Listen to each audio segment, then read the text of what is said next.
Amal, what are you doing? What are you doing there? তো Amal, আমি এখন এসেছি সকাল সকাল hey, ছাদে, আর সাথে সাথে আমার hello. বিড়ালটাও এসেছে রোদ পোয়াতে। তো সকাল সকাল ফুলগুলোর দিকে তাকালেই মনটা কত ভরে যায় ছাদে এসে। তো এটা হচ্ছে আমার এর আগের বছরকার চন্দ্রমল্লিকা। এগুলো এবছর আমি একটাও কিনিনি চন্দ্রমল্লিকা, সবই আগের বছরে পুরনো। এটা হয়েছে আমার গার্লিক ভাইনটা, প্রথম ফুল ফুটেছে এবার গার্লিক ভাইনের। এটা আমি একজনের বাড়ি থেকে নিয়ে এসেছিলাম, মানে আমার পিসির বাড়ি একটা। এবার এটা হচ্ছে আমার ইনকা গাঁদা, যে দুটো লাগিয়েছিলাম, দুটো একই কালার হয়েছে। আর এগুলো কুড়ি অবস্থায় ফুটে আছে।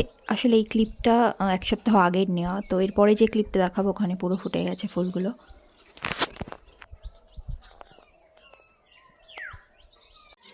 তো এখন দেখো এক সপ্তাহ পরে এটা পুরো ফুটে গেছে ফুলগুলো, অনেক বড় বড় ফুল হয়েছে, সুন্দর লাগছে। এর আগের বারও দুটো লাগিয়েছিলাম ইনকা গাঁদা, যদিও না নিলে হতো, মানে আমার নিচে দেশি গাঁদাগুলোই অনেক সুন্দর সুন্দর বড় বড় ফুল ফুটেছে, পুরো বাড়ি ভরে গেছে দেশি গাঁদায়। তো আজকে এইটুকুই। ভিডিওটি ভালো লাগলে লাইক, শেয়ার আর সাবস্ক্রাইব করে দিও চ্যানেলটি। আর কী ধরনের ভিডিও বানাবো সেটা জানিও।